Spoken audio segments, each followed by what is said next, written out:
सोना तो उसका लेखन है, अब उस पे जो सुहागा है वो उसका सोशल मीडिया प्रेजेंस।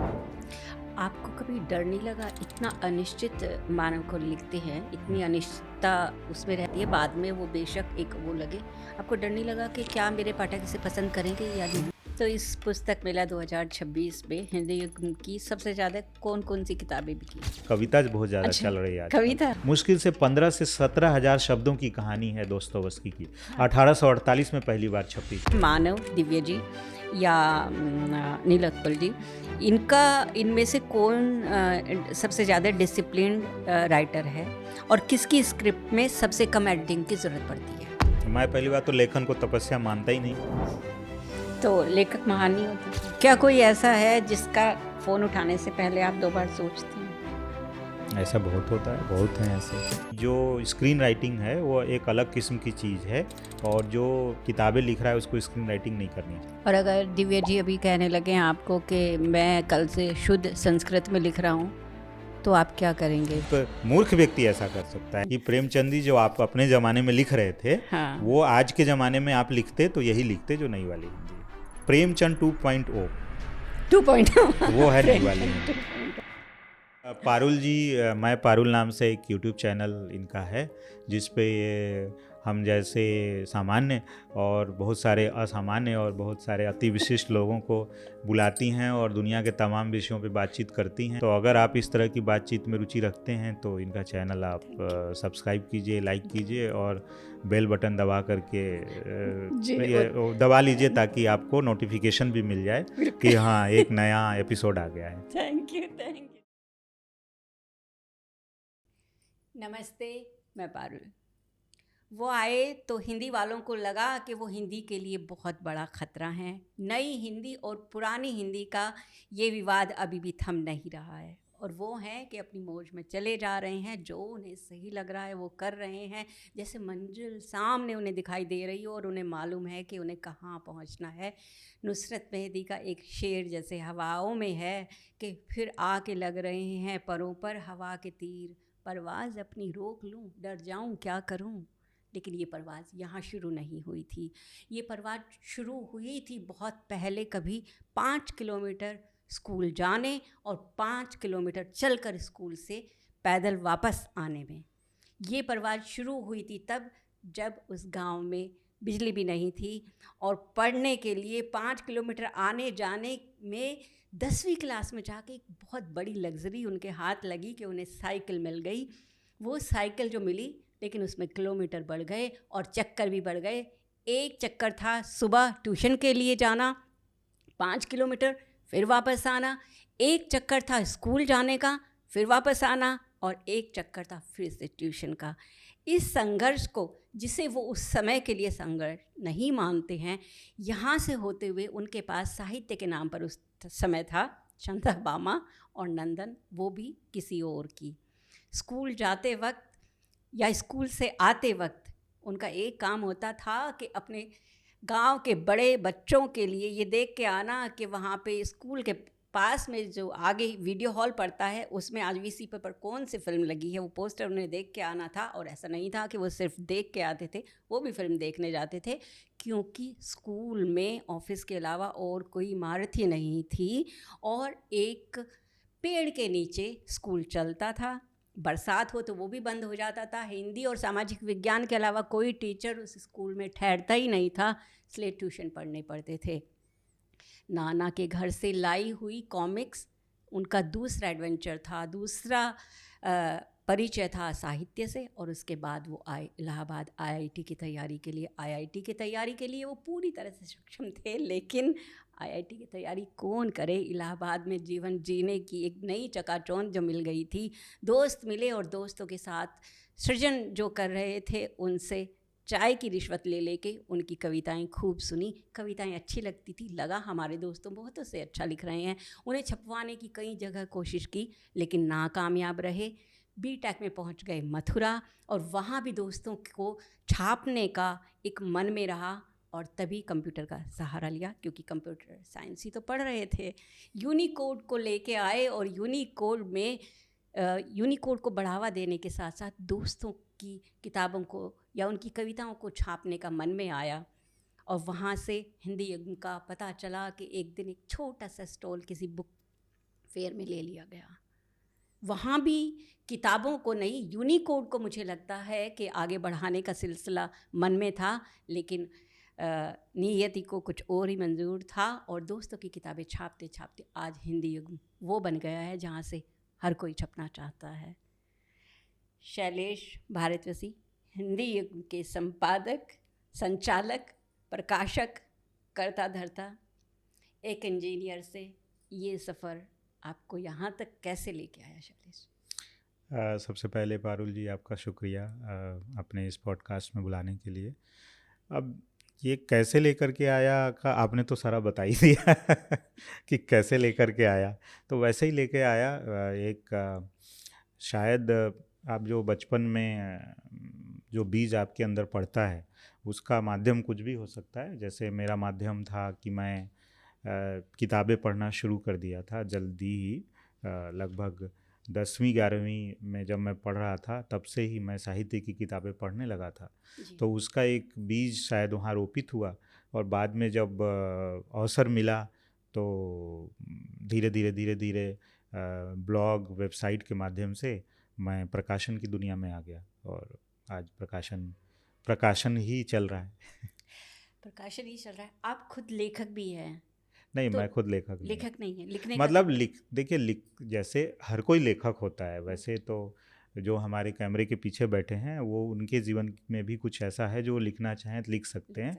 और लेकिन आप किस में अच्छे होते हैं ये महत्वपूर्ण होता है। आप जैसे हर कोई अपने जीवन में खेलता है, पढ़ता है, दौड़ता है, कूदता है, हर चीज़ करता है जो दूसरे लोग कर रहे हैं। आप गाड़ी चलाते हैं, मान लीजिए आप अपनी बाइक या अपनी कार खुद ड्राइव करते हैं, अपनी साइकिल खुद चलाते हैं, लेकिन सब क्या हुनरमंद चालक होते हैं? नहीं होते। तो वैसे ही मतलब मैं तो जब प्रकाशन के पेशे में हूँ तो लिखना तो मतलब आपको कई अन्य कारणों से पड़ता ही है। जैसे आप संपादक हैं तो आप कॉपी एडिट करते ही हैं, तो यानी आप लिखते ही हैं। लेकिन क्या आप लेखक हैं? तो लेखक होना एक अलग घटना है, जैसे कि एक संपादक, एक प्रकाशक होना। तो मैं उस लिहाज से अपने आप को लेखक नहीं मानता। मतलब लेखक होने की जो तैयारी है वो मेरे अंदर नहीं है। लेखक होने की जो धैर्य है और जो उसमें लगे रहने की जो आप कह सकते हैं कि इच्छा है, वो मेरे अंदर नहीं है। तो मैं अपने आप को लेखक नहीं मानता। लेकिन एक प्रकाशक होने के नाते क्या आपको लगता है कि क्योंकि इतनी सारी पांडुलिपियों से आपको गुजरना पड़ता होगा कि भाषाई स्तर पर और वैचारिक स्तर पर आपको प्रकाशक होने ने समृद्ध किया है? वो तो होता ही है, क्योंकि आप जब प्रकाशक होने के नाते देखिए आप वैचारिक रूप से ज़्यादा समृद्ध होते हैं। मेरा ऐसा मानना है लेखक होने से भी ज़्यादा। उसकी वजह यह है कि जब आप प्रकाशक होते हैं तो आपको हर तरह की किताबों पर ध्यान देना होता है। हर तरह का मतलब कि जैसे हो सकता है कि आपकी निजी पसंद कुछ और हो, लेकिन आपको ये ध्यान रखना होता है कि नहीं, इसमें भी कुछ ऐसी बात है जिसकी वजह से इसे हमें दुनिया के सामने लाना चाहिए। तो आप शायद आपका जो आप कह सकती हैं कि जो ग्राह्यता का जो स्तर है वो बहुत बढ़ जाता है। और जब नहीं बढ़ता तो आप फिर सफल नहीं हो पाएंगे। मतलब आपको बढ़ाना ही पड़ेगा। तो निश्चित तौर पे आप समृद्ध होते हैं। तो इतनी सारी जो पांडुलिपियाँ आपके पास आती हैं, आपको कैसे पता चलता है कि हाँ ये है दिवन? देखिए, पहली बात तो पांडुलिपियों पे निर्णय लेने का काम मेरा नहीं है। जब संशय की स्थिति में मतलब मेरी भूमिका आती है, आमतौर पे उसका काम दूसरे लोगों का है जिनका काम ही पांडुलिपियों को पढ़ना है। और हमारी टीम का, हिंदुओं का ऐसा भरोसा है कि उनका जो चयन है वो आमतौर पे अभी तक अच्छा रहा है, तो हम उनके चयन पे भरोसा करते हैं। तो अब लेकिन आपने ये सवाल किया, कई बार और भी इस तरह के सवाल हुए हैं कि कैसे आपको पता लगता है। तो शब्दों में उसको नहीं हम बता सकते या कोई उसको फार्मूला से नहीं बता सकते कैसे अच्छा लगता है, लेकिन शायद आपको लग जाता है। और वो शायद लगना कि हाँ ये अच्छा है, वो आपके ये जो है आपको अनुभव से आता है। जब आप बहुत सारा जीवन में बहुत शुरू से आप पढ़ना शुरू करते हैं और आप जैसे आपने कहा कि वो जो आपके अंदर एक्सेप्टेबिलिटी की जो वाइडनेस है, जो उसका आप कह सकते हैं कि जो विस्तार है, जो आप जो आप कर रहे हैं, आप जो ग्रहण कर रहे हैं, उसका जो विस्तार है या आप कह सकते हैं कि वो जो आपने अपने जीवन से अर्जित किया है, किताबों को पढ़ करके, जीवन को देख करके और गलतियां करके भी, उससे शायद आप समझ पाते हैं कि हाँ, ये चीज़ है जो हमारे लिए ज़्यादा ज़रूरी है। तो लेकिन ठीक अगर जैसे कि मान लीजिए मुझे आपकी कोई चीज़ पढ़ने को मिले और आप ये पूछें कि इसमें आपको क्या क्या लग रहा है, तो हम केवल इतना ही शायद बता सकते हैं कि हाँ, ये हमें जम रही है चीज़ या नहीं जम रही है। लेकिन आप पूछेंगे कि क्यों जम रही है, तो भी ठीक मेरे ख्याल से अगर मैं जवाब दूंगा तो संतुष्ट नहीं करेगा आपको। वो तब आप शायद संतुष्ट होंगे कि जब वो चीज़ लोगों के सामने आ जाएगी, लोग उसको अप्रिशिएट करने लगेंगे, तब आपको समझ में आता है कि हाँ, आपने लोगों की दृष्टि से सोचा। लेकिन एक लेखक के लिए कहानी या कुछ उसका लेखन अच्छा होना बस इतना ही ज़रूरी है आज के समय में, या उसकी सोशल मीडिया फैन फॉलोइंग भी ज़रूरी नहीं, देखिए, मतलब लेखक के लिए तो केवल इतना ही होना ज़रूरी है कि उसका लिखा बहुत अच्छा हो। मतलब उस प्राइमरी रिक्वायरमेंट तो यही है। लेकिन वही है ना कि सोना तो उसका लेखन है, अब उस पर जो सुहागा है वो उसका सोशल मीडिया प्रेजेंस है। लेकिन अगर सुहागा नहीं है तो ऐसा नहीं है कि सोने में दमक कम होगी। सोना और सुहागा दोनों चाहिए। नहीं, दोनों नहीं चाहिए। अच्छा। मतलब लेकिन अगर है तो अच्छी बात है। जैसे आप मान लीजिए आप अच्छे गुण संपन्न हैं, है ना, तो ये तो आपका जो स्वर्ण पक्ष है। लेकिन जो उसका सुहागा पक्ष है वो आपकी सीरत, मतलब आपकी सूरत भी है ना। तो लेकिन अगर आपकी, मान लीजिए, पहली बात तो ये तो देखने के नज़रिए का है, लेकिन फिर भी ये कोई सुंदर और असुंदर नहीं होता, सभी दुनिया में सभी चीज़ें सुंदर होती हैं। लेकिन अगर हम उस एक व्यवहारिक पहलू से भी बात करें कि कोई व्यक्ति के अंदर खूब सारे अच्छे गुण हैं और वो उस दुनिया ऐसा मानती है कि वो देखने में ठीक नहीं है, लेकिन गुण वाला पक्ष तो उसके पास है ना, यानी महत्वपूर्ण पक्ष उसका गुण वाला पक्ष है। लेकिन अगर उसका जो दूसरा पक्ष है अगर वो भी मजबूत है तो निश्चित तौर पे वो उस व्यक्ति से आगे निकल सकता है जिसके पास केवल एक ही पक्ष है, दो में से, मतलब दो चीज़ें हैं, ए एंड बी।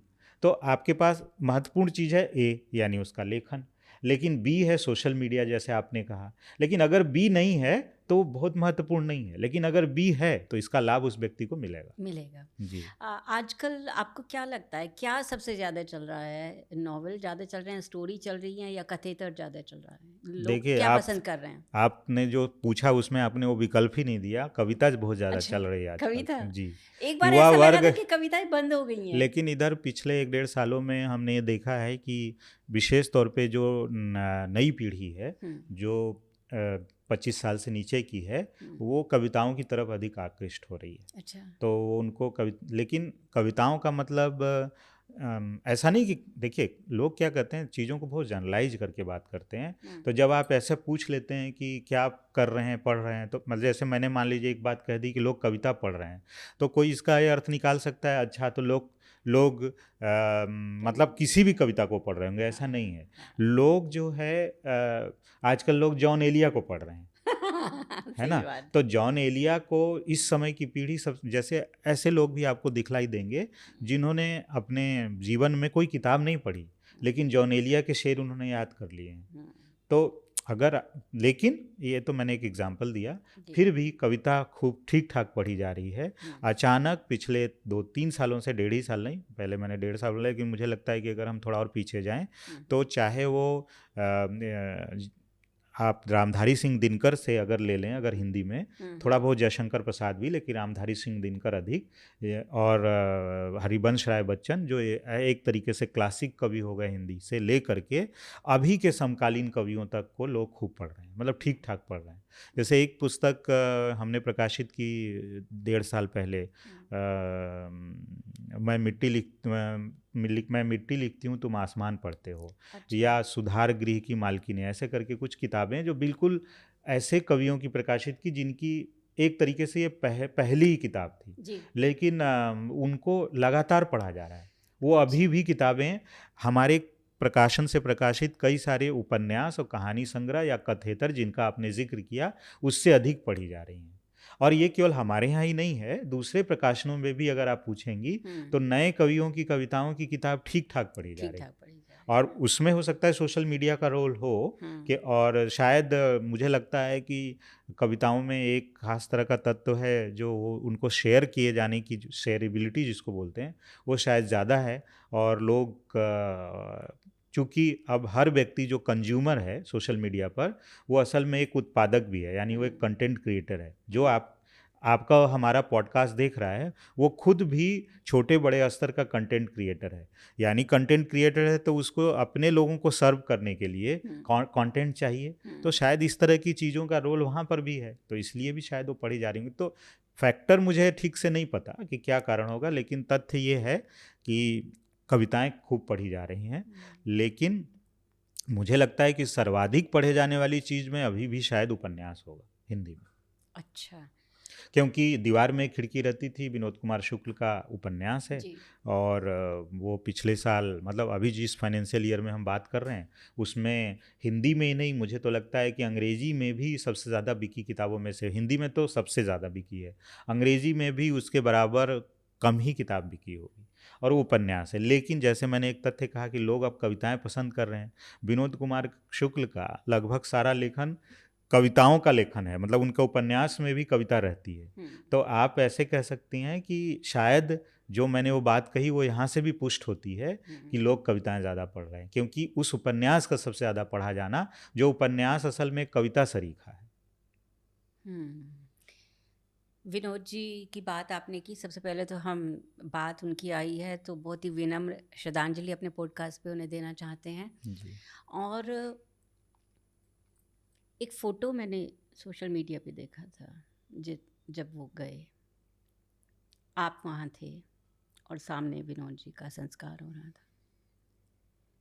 मुझे ऐसा लगता है कि इस साल का वो सबसे उदास फ़ोटो था एक लेखक और उसके संपादक का। क्या मतलब हाँ, देखिए ये बहुत ज़्यादा हो जाएगा उसको सबसे उदास फ़ोटो कहना, मतलब ऐसी दुनिया में इससे ज़्यादा बड़ी उदासियां हैं और उसकी फ़ोटो होगी, लेकिन नहीं, लेखक और संपादक के हाँ, लिए मैं मतलब कह रही हूँ। निश्चित तौर पे मतलब मेरे लिए ही नहीं, या कि एक व्यक्ति, हम जो विनोद जी सब, से हाँ, इतना प्यार करने वाले जो विनोद हैं, जी के मतलब सभी के मन में विनोद जी के प्रति, चाहे उनका कोई भी एक सामान्य पाठक से लेकर के उनसे किसी भी तरीके से जुड़ा व्यक्ति है, उनका परिवार का हो या उनके परिवार का ना हो, वो सब लोगों के लिए वो लम्हा शायद वैसा ही रहा होगा। और विनोद जी की एक ख़ास बात ये थी कि लेखक तो मतलब बड़े थे ही, लेकिन उससे अधिक ये था कि एक ऐसा व्यक्ति जिससे वो कभी मिले नहीं, और कई लोग ऐसा कि जिन्होंने उनको शायद पढ़ा भी नहीं, उनकी कोई एक कविता ही बस सुन ली अपने जीवन में कि हताशा से एक व्यक्ति बैठ गया था, केवल उतना भी परिचय है। वो भी व्यक्ति उनको अपने परिवार की सदस्य की तरह देखता था। तो जिस तरीके से जब उनका देहावसान हुआ और जिस तरीके से आपने देखा होगा कि विशेष तौर पे लिखने पढ़ने वालों की दुनिया में उदासी छाई, तो वो शायद इसीलिए क्योंकि सभी लोग उनसे एक ख़ास किस्म का जुड़ाव महसूस करते थे। सब लोगों को ये लगता था कि उनके घर का एक बड़ा बुजुर्ग चला गया। तो विनोद कुमार शुक्ल एक सामान्य मतलब बहुत अति साधारण रूप से जीने वाले बेहद असाधारण मनुष्य थे, शायद ऐसे कहना चाहिए उसको। बिल्कुल। और मैं जो है आपका धन्यवाद करना चाहूँगी पूरी मतलब हिंदी की तरफ से या हम पाठकों की तरफ से कि एक कवि का, एक लेखक का जो देय होता है वो पूरी तरह तो नहीं, लेकिन आपने कहीं ना कहीं उस ऋण को चुकाने की कोशिश की है, जो एक सही रॉयल्टी होती है एक लेखक की, जो मतलब आप पूरा मतलब कोई भी समाज अपने लेखक का ऋण तो नहीं चुका सकता है। हम दिनकर जी का ऋण किसी भी तरह के नहीं चुका सकते हैं, जो दिशा वो देते हैं, लेकिन फिर भी आपने एक बहुत अच्छी कोशिश की, इसके लिए हम हिंदी उनको बहुत जो है शुक्रिया अदा करेंगे और बधाइयाँ देंगे। अभी आपने डिजिटलाइजेशन की बात की थी कि सोशल मीडिया पे, मुझे लगता है कविता शायद इसलिए भी बिल्कुल वही जो आपने कहा कि शेयर करने की वजह से भी, और शायद अटेंशन स्पैम भी लोगों का कम हो रहा है, कविता थोड़े में आ जाती है और जल्दी से ख़त्म हो गई तो उनको लगता है कि हाँ चलो नहीं आगे। नहीं, ऐसा नहीं है अच्छा, पारुल जी, क्योंकि जी जैसे मैंने आपसे कहा कि जी जी लोग पढ़ तो ज़्यादा उपन्यास ही रहे हैं, उपन्यास ही रहे हैं। लेकिन कविता भी ठीक संख्या में पढ़ने लगे हैं, मैंने ये बात कही। दूसरी बात ये कि ये भी एक किस्म की भ्रांति है कि लोगों का अटेंशन स्पैन कम हो रहा है तो लोग कविता की तरफ जा रहे हैं, ऐसा नहीं है। लोग अभी इस दौर में जैसा कि मैंने कहा, विशेष तौर पे पिछले 3-4 सालों में जो परिवर्तन आया है, कई बार मैं ये बात कह चुका हूँ, आपके भी मन से कह रहा हूँ कि जी इस जी समय जो लोग पढ़ने वाले हैं वो सब 40 साल से कम उम्र के हैं। अच्छा जी, जो बढ़ती उम्र के लोग हैं या ज़्यादा उम्र के लोग हैं वो बिल्कुल नहीं पढ़ रहे हैं। अच्छा जो बुजुर्ग लोग हैं उन्होंने तो कोविड के समय भी अखबार भी पढ़ना बंद कर दिया, हाइजीन या आप कह लीजिए जो भी उसके नाम पर। और अब अखबारों का सर्कुलेशन इसीलिए घटा और सारे अखबारों का सर्कुलेशन घटता जा रहा है, चाहे वो हिंदी हो, चाहे अंग्रेजी हो, चाहे अन्य भारतीय भाषाओं की बात करें। तो जो वो आप अभी अगर आप इंटरनेट सर्वे ऑफ इंडिया देखेंगे और उसको डिटेल में जाएंगे तो आपको समझ में आएगा कि सोशल मीडिया पर, और विशेष तौर पे निजी किस्म के सोशल मीडिया जैसे कि व्हाट्सएप जैसों पर सबसे ज़्यादा जो वक्त बिताने वाले लोग हैं वो बुजुर्ग लोग हैं। जैसे मेरे घर में ही मेरे माता पिता के उम्र के लोग सबसे ज़्यादा व्हाट्सएप कर रहे हैं, वो एडिक्ट हो चुके हैं। उन्होंने RWA का अपना ग्रुप बना रखा है जिसमें सुबह से लेकर के रात तक वो उसमें लगे हुए हैं। उसमें परिवारों के ग्रुप हैं, उसमें पैटर्नल साइड और मैटरनल साइड के ग्रुप हैं, मतलब तरह तरह के दोस्तों यारों के ग्रुप हैं। तो जो सब, क्योंकि उनके लिए जो रोमांच है वो नया है, 5-6 साल पुराना है, 7-8 साल पुराना है। और जो ज़्यादा उम्र के लोग नहीं हैं, यानी जो इस विशेष तौर पे जो तो 90s की पीढ़ी के लोग हैं, उन्होंने तो मोबाइल को उस समय से देखा है जब मोबाइल स्मार्टफोन नहीं हुआ था। तो अब तो वो अपने जीवन में इससे डिटॉक्स की तरफ बढ़ रहे हैं। मतलब अब लोगों के पास इस तरह की चुनौतियां हैं कि कैसे हम इससे अपने आप को अलग करें। तो उस अलग करने के क्रम में भी बहुत सारे लोगों ने, जिनकी संख्या लाखों में है, पढ़ना शुरू किया है। तो पढ़ने वाली पीढ़ी अब कम उम्र की है, न पढ़ने वाली पीढ़ी सारी बूढ़े उम्र की है। ज़्यादातर लोग अभी 90% से भारत में जो पढ़ रहा है, आप सारे सर्वे पढ़िए, जो किताबें पढ़ रहे हैं वो सारी युवा पीढ़ी है। इस समय विश्व पुस्तक मेला जो अभी बीता है कुछ दिन पहले ही, अभी 1 महीना भी ढंग से नहीं हुआ, उस मेले में 80% से ज़्यादा आगंतुक युवा थे। युवा भी नहीं, 30 साल से नीचे के लोग। अच्छा। और खरीदार भी वही थे, ऐसा नहीं कि वो कोई हैंग आउट करने आ रहे थे। खरीदने वाले भी लोग वही थे। हिंदुइज्म के स्टॉल पे पूरे 9 दिनों में किसी भी दिन पांव धरने की जगह नहीं थी, और पांव धरने वाले लोग कौन थे? वो सारे युवा थे। और ऐसा नहीं है कि ये हिंदुइज्म की बात थी कि चलो ठीक है, हिंदुइज्म तो युवाओं का प्रकाशक है। जो बुजुर्गों का प्रकाशक है उनके पास भी बुजुर्ग नहीं थे, उनके पास भी युवा थे। अच्छा। तो ये जो आप है भ्रांति, ये आप अपने भी मन से निकालिए कि लोग जो है ऐसा इसलिए कि अटेंशन स्पैम कम रहा है। सबसे ज़्यादा अटेंशन स्पैम कम ऐसे लोगों का हो चुका है जो 50+ हैं, वो नहीं पढ़ रहे हैं। जब वो अखबार ही नहीं पढ़ रहे हैं तो दूसरी चीज़ों से आप उनकी क्या उम्मीद करेंगे? तो इसलिए भी अब दिक्कत क्या हो रही है कि जो ऐसे लेखक जो इन पीढ़ियों को एड्रेस नहीं कर रहे हैं, यानी इन पीढ़ियों को नहीं पसंद आ रहे हैं, वो नहीं बिक पा रहे हैं, वो उनको नहीं पढ़ा जा रहा है। उनके पाठक उनकी उम्र में बचे नहीं हैं, क्योंकि उनकी उम्र ने पढ़ना छोड़ दिया है। आप समझ रहे हैं? इस पीढ़ी के पाठक, जो नई पीढ़ी के पाठक हैं, ये कौन सी किताबों को पसंद कर रहे हैं? और बताओ साथ, आप सबसे बड़ा उदाहरण तो दीवार में खिड़की रहती थी। दीवार में खिड़की रहती थी का 95% जो पाठक है वो इसी पीढ़ी का है।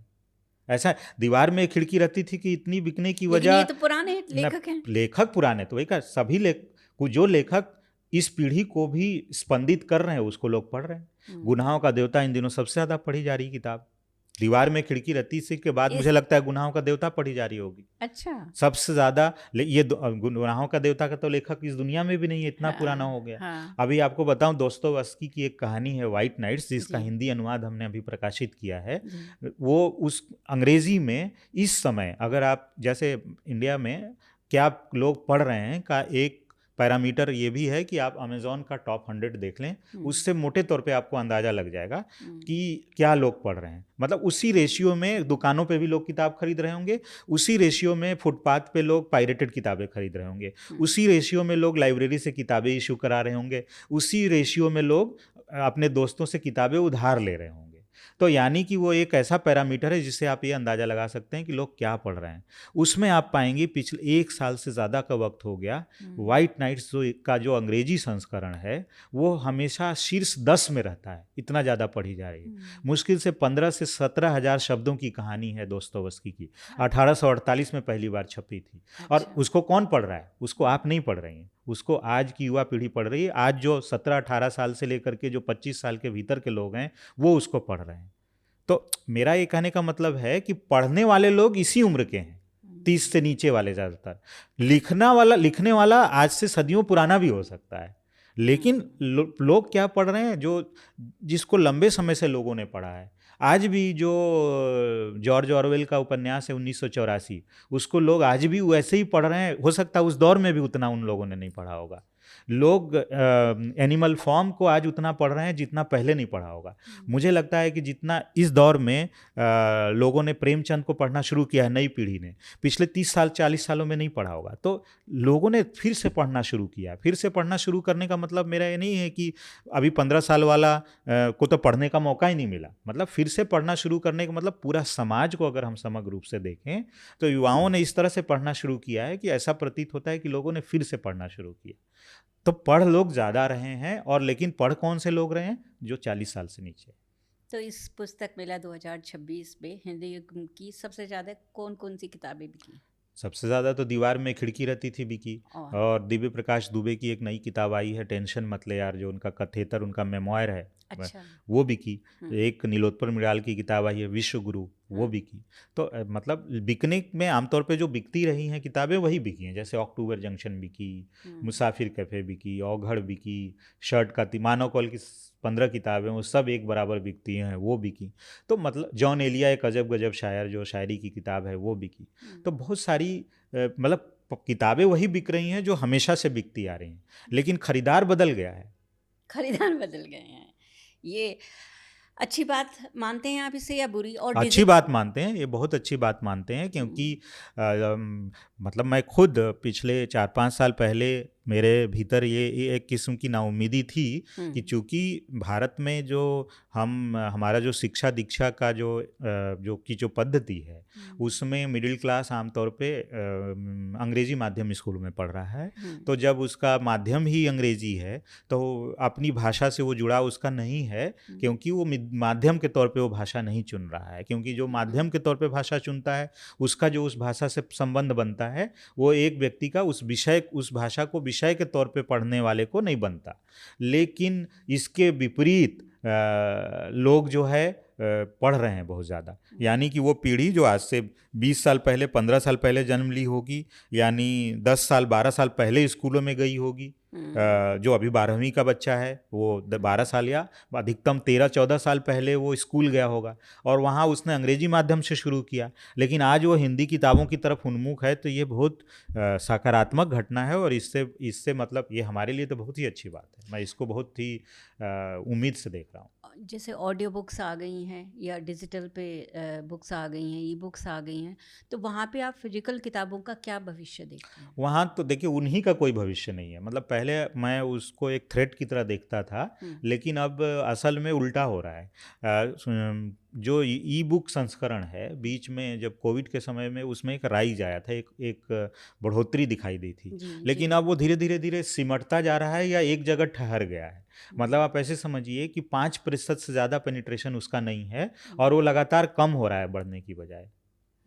तो वो जो आपको लग रहा है ऐसा कि ये एक थ्रेड है, और वैसे ही ऑडियो बुक भी सुनने वाले लोग वो लोग हैं जो लोग आमतौर पे यात्राओं में सुनते हैं, जो उनके पास समयाभाव है उस समय सुनते हैं। तो बेहद कंसंट्रेशन के साथ ऑडियो बुक कोई नहीं सुनना चाहता। मतलब कहने का मतलब जिस समय उसके पास 100% फोकस है उस समय वो पढ़ना पसंद करता है। सुनना वो तब कर सकता है जब वो मल्टीलिंगुअल, मतलब मल्टी सब गलत, मतलब जब वो आप कह सकते हैं कि मल्टीटास्किंग कर रहा हो, यानी कि एक बार में जैसे वो सुबह की वॉक कर रहा है या रनिंग कर रहा है या घर में खाना बना रहा है या सफाई कर रहा है या घर को व्यवस्थित कर रहा है, उस समय जैसे हम गाना लगा देते हैं तो वैसे वो एक किताब लगा देता है, या वो कार में जाते हुए ट्रैफिक के शोरगुल से अपने आप को दूर रखते हुए अपने आप को थोड़ा सा मतलब खुश करने के लिए वो सुन रहा है। तो इसीलिए मुझे ऐसा लगता है कि वो बहुत बड़ा कोई थ्रेट नहीं है, और धीरे धीरे धीरे धीरे वो एक जगह जा कर के रुक भी गया है, उसमें बढ़ोतरी नहीं देखी जा रही है। तो मुझे नहीं लगता कि आने वाले समय में प्रिंट मीडियम को उससे डरने की ज़रूरत है। प्रिंट मीडियम में इस विशेष तौर पे किताबों को देखिए, प्रिंट मीडियम का ये हुआ है कि अखबारों का सर्कुलेशन घट रहा है, मैगजीन का सर्कुलेशन तो इस स्तर तक घट गया कि वो मतलब बंद ही हो गए।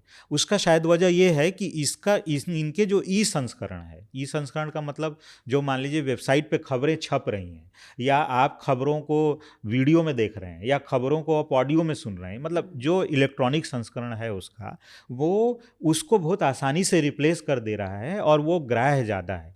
लेकिन अभी भी चूँकि हमने सदियों से पढ़ा है, तो किताबों का रिप्लेसमेंट जो है उसके ई बुक और ऑडियो बुक संस्करण बनते नहीं दिखाई दे रहे हैं।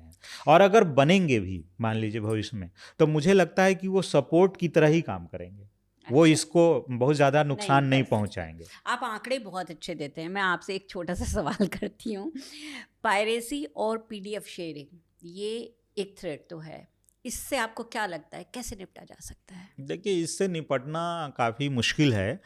मतलब बहुत सारे प्रकाशक अलग अलग तरीके से इससे निपटने की कोशिश कर रहे हैं। जैसे कुछ लोगों ने अपने मतलब हर किताब पे एक किस्म का क्यूआर कोड देने लगे हैं जो वैलिडेट करता है कि ये कॉपी इंडिविजुअल कॉपी है। अच्छा। या कई सारे लोगों ने उसमें खास तरीके की मार्किंग शुरू कर दी है जो 3D मार्किंग होती है। या कई लोग होलोग्राम लगाते हैं, 3D होलोग्राम। कई लोग ऐसा करते हैं कि किताब में एम्बॉसिंग और स्पॉट यूवी कर लिया, ताकि चोरी करने वाले, नकल करने वाले लोग तो उसको कम खर्चे में निकालना चाहते हैं, तो इससे जो खर्च बढ़ेगा, तो ऐसा नहीं करेंगे। लेकिन ये सारी चीज़ें असल में उसको इसलिए नहीं रोक पाती हैं क्योंकि रोकेंगी ये तब जब खरीदने वाला व्यक्ति किताबें ओरिजिनल खरीदना चाहेगा। क्योंकि किताबें जैसे हम खाद्य वस्तुएं ओरिजिनल चाहते हैं, है ना, वो ऐसा इसलिए क्योंकि उसका संबंध हमारे स्वास्थ्य से है। अगर हम खराब चीज़ें खाएंगे तो हम बीमार पड़ेंगे। लेकिन किताबों में क्या है कि एक अच्छे कागज़ पे छपी किताब और एक बुरे कागज़ पे छपी किताब, एक बहुत ही सुंदर तरीके से छपी किताब और एक कम सुंदर से छपी किताब पढ़ने में अलग सुख नहीं देगी, वो एक ही किस्म का देगी। इसीलिए किताबों में इस चीज़ को रोक पाना काफ़ी मुश्किल है। और ये प्रायोरिटी है भी तो बहुत कम लोगों की होगी कि सुंदर छपाई और सुंदर मतलब वो बहुत एक जब सामान्य जो पाठक जो है, जब वो एक एविड रीडर या कहते हैं ना जिसको सुधी पाठक या बहुत मतलब पैशनेट पाठक में जब वो बदलता है, तब वो जब वो निजी लाइब्रेरी की तरफ बढ़ रहा होता है कि उसको अपना निजी पुस्तकालय बनाना है अपने घर में, तब वो इस चीज़ को लेकर के चिंतित होता है कि हाँ, मेरे पास किताबें ऐसी होनी चाहिए जिसको मैं जब खोलूँ तब देखने में सुकून दे, पढ़ने में सुकून दे। तो लेकिन वैसे लोगों की संख्या कम होती है। तो देखिए मतलब काफ़ी वो मुश्किल है। लेकिन बहुत सारे लोग इसके प्रति अवेयरनेस फैला रहे हैं कि लोग ऐसा ना करें, क्योंकि उससे लेखक और प्रकाशक दोनों को कोई लाभ नहीं हो रहा होता है। तो ये इकोसिस्टम अगर चलना है तो दोनों को लाभ होना चाहिए। यानी आप कोई पाठक अगर पढ़ रहा है किताब और वो पायरेटेड किताब पढ़ रहा है, तो उससे ₹1 ना लेखक को मिल रहा है ना प्रकाशक को मिल रहा है। यानी प्रकाशक इतने प्यार से किताब प्रकाशक को मतलब लेखक, अगर मैं कहता हूँ दोनों को ही मिलना चाहिए। अगर दोनों को नहीं मिल रहा है तो ये गाड़ी नहीं चल पाएगी। तो ये चीज़ है तो गड़बड़, लेकिन इसको रोकना काफ़ी मुश्किल है। हमने ये ज़रूर अलग अलग तरीके से कई बार हम अपने यहाँ भी वीडियो बना करके अपील करते हैं कि आप ऐसा ना करें, और हम अपने लोगों को ये बताने की भी कोशिश करते हैं कि कैसे आप असली और नकली किताबों की पहचान कर सकते हैं। देखिए, बहुत सारे ऐसे पाठक भी हैं, कम से कम वो 10% तो ज़रूर होंगे, क्योंकि हमारे सोशल मीडिया पर मैसेज आता है उनका कि ये किताब जो है यहाँ पे इतने रुपए की मिल रही है। जैसे कोई एक किताब है जिसका मूल्य MRP 200 रुपये है, लेकिन वो ये कहते हैं कि एक्स प्लेटफॉर्म पे वो मतलब किसी एक प्लेटफॉर्म ए प्लेटफॉर्म पे 20 रुपये की मिल रही है, और बी प्लेटफॉर्म पे 30 रुपये की मिल रही है, और सी प्लेटफॉर्म पे 40 रुपये की मिल रही है। तो कौन सा सही है? तो 40 रुपया ही वाला आमतौर पे सही होता है, तो उनको बताना पड़ता है कि ये वाला, लेकिन वो 20 रुपए वाले के चक्कर में वो, लेकिन सब लोग हमसे ये नहीं पूछते, सब ये देखते हैं कि सस्ते में मिल रही है तो वो वहाँ से खरीद लेते हैं। तो हम उनको बताते हैं कि भाई आप इन वेबसाइट से खरीदें, इन वेबसाइट में फलां विक्रेताओं से, इन्हीं सेलरों से खरीदें, क्योंकि इन सेलर्स के अलावा जो दूसरे सेलर हैं वो पायरेटेड कॉपी बेच रहे हैं, वो हमारी तरफ से अधिकृत नहीं है। तो बतौर प्रकाशक हम उसके बारे में अवेयरनेस ही फैला रहे होते हैं। देखिए पीडीएफ वाला जो मतलब आप कह सकते हैं कि पायरेसी है, वो उतना नुकसान शायद नहीं पहुंचाती है जितना कि प्रिंट वाली। पीडीएफ वाली इसलिए नहीं पहुंचाती क्योंकि हमने पाया है कि कोई एक किताब जिसकी मान लीजिए कि मुद्रित कॉपी 10,000 कॉपी बिकी है और पीडीएफ उसका 10 लाख सर्कुलेट हो गया है, लेकिन हमने ये पाया है कि वो 10 लाख में से 100 व्यक्ति भी उसको पढ़ता नहीं है। लोगों की आमतौर पे आदत होती है ना हम सब की, कि जो कुछ भी मुफ्त में मिल रहा है उसको बटोर के रख लो, कोई कीमत नहीं है। तो इसीलिए चूंकि वो मुफ्त में मिली होती है उसको, तो वो उसको बटोर के तो रख लेता है। लेकिन एक तो पहली बात कि वो बटोरने वाला होता है, वो पढ़ने वाला नहीं होता। तो जब पढ़ने का अभ्यास ही नहीं है तो वो और देखिए, जब जैसा आपने कहा कि जब वो पढ़ने वाला नहीं है तो पढ़ने वाला ना पढ़ने वाला 1-2 पृष्ठ तो फिर भी पढ़ सकता है, 200-300 पृष्ठ पीडीएफ में कहाँ पढ़ेगा, तो वो कम थ्रेट है। लेकिन जो लोग मुद्रित संस्करणों की जाली किताबें खरीद रहे हैं वो ज़्यादा थ्रेट है। शैलेश जी, अब थोड़े से हम सवाल आपसे छोटे छोटे जवाब मांगेंगे। ये तो यूनिवर्सल चुनौती है, हिंदी युग के संपादक की आज के समय में सबसे बड़ी चुनौती क्या है? देखिए, हमेशा ही चुनौती किसी भी प्रकाशक के संपादक की यही होती है कि कैसे आपको हमेशा नए और संभावनाशील लोग मिले। आप क्योंकि जितने भी लेखक आपके पास होते हैं उन सब का एक दौर होगा और वो दौर कभी भी समाप्त हो सकता है। तो अगर आपको बने रहना है तो आपके पास हमेशा नए और उदीयमान चेहरे होने चाहिए। तो यही सबसे बड़ी चुनौती है कि कैसे नए लोग मिलें जिनको ये हिंदी किताबों का जो संसार है, जिनके सहारे आगे बढ़े, क्योंकि लेखक ही उसको आगे लेकर के जा सकता है और हमेशा नई पीढ़ी के लेखक ही उसको आगे लेकर के जा सकते हैं। पुरानी पीढ़ी की गाड़ी जो चल रही है उसमें बीच बीच में जो ईंधन डालने का काम है वो एक तरीके से नई पीढ़ी का लेखक कर सकता है। तो मुझे लगता है कि हमारे सामने सबसे बड़ी चुनौती यही रहती है कि कैसे हमें नए संभावनाशील और ऐसे लेखक मिलें जिनका फलक बड़ा हो।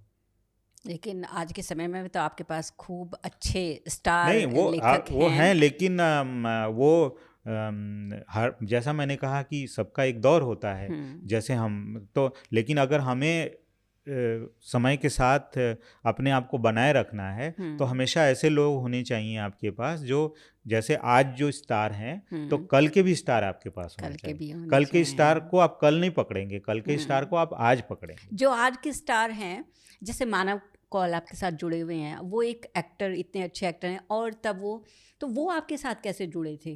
मुझे लगता है उनकी जितनी हिंदी में किताबें वो सब तो आप ही के यहाँ से हैं। वो ऐसे जुड़े कि वो ब्लॉग वो भी लिखते थे, उन्होंने ब्लॉग पे अपनी कुछ कहानियाँ कविताएं डाल रखी थी। अच्छा। तो हम दोनों के एक अभय तिवारी, एक जो हमारे कॉमन फ्रेंड हुए, उन्होंने मुझे कहा कि तुम्हें मानव कौल को प्रकाशित करना चाहिए। उन्होंने मानव कौल को बोला कि तुम्हें प्रकाशित होना चाहिए, तुम शैलेश को भेजो। तो मैं भी पहले टालता रहा, वो भी टालते रहे। फिर ऐसा जब उनकी तरफ से बहुत दबाव बन गया अभय जी का मानव पे, तो मानव ने हमें भेजा। तो मानव ने भेजा तो फिर हमें बहुत अच्छा लगा मानव का लेखन। फिर मैं उनसे मिला और मैंने कहा कि आपको लोग बतौर नाटककार तो जानते हैं, क्योंकि वो बहुत सारा थिएटर कर रहे थे और बहुत उनके 10 से ज़्यादा नाटक उस समय ही बहुत ज़्यादा प्रसिद्ध थे।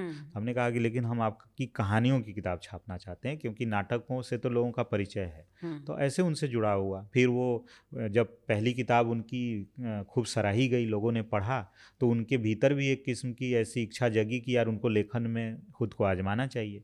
तो फिर उन्होंने लिखना शुरू किया। अब तो भर भर के लिख रहे हैं। हाँ, तो अब तक उनकी 15 प्रकाशित हैं किताबें और अभी 16वीं किताब उनकी 16वीं आ रही। वाह। दिव्य प्रकाश जी हैं, मानव कौल हैं, नीलोत्पल है, ये जब नई पहली बार आपने इनका पढ़ा था, तो क्या वो पांडुलिपि पढ़ते ही आपको लग गया था कि हाँ हाँ ये इतने मतलब बड़े पांडुलिपि राइटर पढ़ते होने ही ये वाले लग गया हैं? था कि हाँ ये जैसा मैंने कहा कि संभावनाशील लेखक लग गए थे। लेकिन देखिए ये तो आपने 3 नाम लिए, ऐसे कम से कम पचासों लेखक हाँ, हैं बिल्कुल जिनकी हैं। पहली किताब हमने प्रकाशित की और सब में हमें वही संभावना दिखी। लेकिन जो इनकी आज आप कह सकते हैं कि जो मकाम है उसमें इन लोगों की भूमिका अधिक है, क्योंकि इन्होंने पहली बार तो हमने प्रकाशित की, हमें वो संभावना दिखी, लेकिन उसको उन्होंने सिद्ध भी किया। वो लगातार उन्होंने मेहनत की, लगातार उन्होंने लिखा। तो लेकिन सब लेखक ऐसा नहीं कर पाते। बहुत सारे लेखक ऐसे हैं जिनकी पहली किताब बहुत अच्छी है और उनमें इनसे भी अधिक संभावनाएं थी, लेकिन वो उन्होंने लिखना नहीं जारी रखा। तो लिखना क्या कारण कई हो सकते हैं। बहुत सारे लोगों को मतलब जीवन के दूसरी चीज़ों में उलझ जाते हैं, उनकी प्राथमिकताएं बदल जाती हैं, और या ऐसा हो सकता है कि उनसे लिखा ही नहीं जा रहा होता है। तो कारण कई हो सकते हैं। मतलब ऐसा नहीं है कि कोई जानबूझ करके ऐसा करता है, लेकिन सफल वही लोग होते हैं जो लगातार किसी चीज़ में लगे रहते हैं। जैसे आप पॉडकास्ट कर रही, लोगों का इंटरव्यू कर रही हैं, आपने पहला इंटरव्यू किया होगा, बहुत अच्छा हुआ होगा, दूसरा किया अच्छा हुआ, लेकिन मान लीजिए आप उसके बाद उसको छोड़ देती किसी भी कारण से, आप अपने निजी कारणों से छोड़ती, आपके पास समय का अभाव होता, आपकी इच्छा ही नहीं हो रही होती अंदर से, तो लेकिन असफलता तो आप ही के हाथ लगती ना। भले आप कितनी भी संभावनाशील, हम तो सफल अभी भी नहीं हुए हैं, अभी भी शैलेश सफल नहीं हुए, जी। लेकिन अगर आप लगातार बने हुई हाँ, हैं तो आप सफल होंगी। हाँ, सफल होने की एक ही कुंजी है, लगातार बने रहना, लगातार और मुझे बने नहीं रहना। लगता कि कोई हाँ, उसका तरीका हाँ, है। कोशिश कर रहे हैं। और यहाँ पे हम वो भी कह देते हैं कि हमारे जो है चैनल को आप सब्सक्राइब करिए, लाइक कीजिए और तो शेयर दोस्तों कीजिए। पारुल जी, मैं पारुल नाम से एक यूट्यूब चैनल इनका है, जिस पे ये हम जैसे सामान्य और बहुत सारे असामान्य और बहुत सारे अति विशिष्ट लोगों को बुलाती हैं और दुनिया के तमाम विषयों पे बातचीत करती हैं, और बहुत ही इनफॉर्मल किस्म की बात करती हैं। ये इनकी एक ख़ास बात है, जिसमें कि घर में बैठे रहने का एहसास होता है। तो अगर आप इस तरह की बातचीत में रुचि रखते हैं तो इनका चैनल आप सब्सक्राइब कीजिए, लाइक कीजिए और बेल बटन दबा करके दबा लीजिए, ताकि आपको नोटिफिकेशन भी मिल जाए कि हाँ एक नया एपिसोड आ गया है। थैंक यू शैलेश जी, बस यही मैं कहना चाहती थी। ये मैंने नया सीखा है अभी बोलना।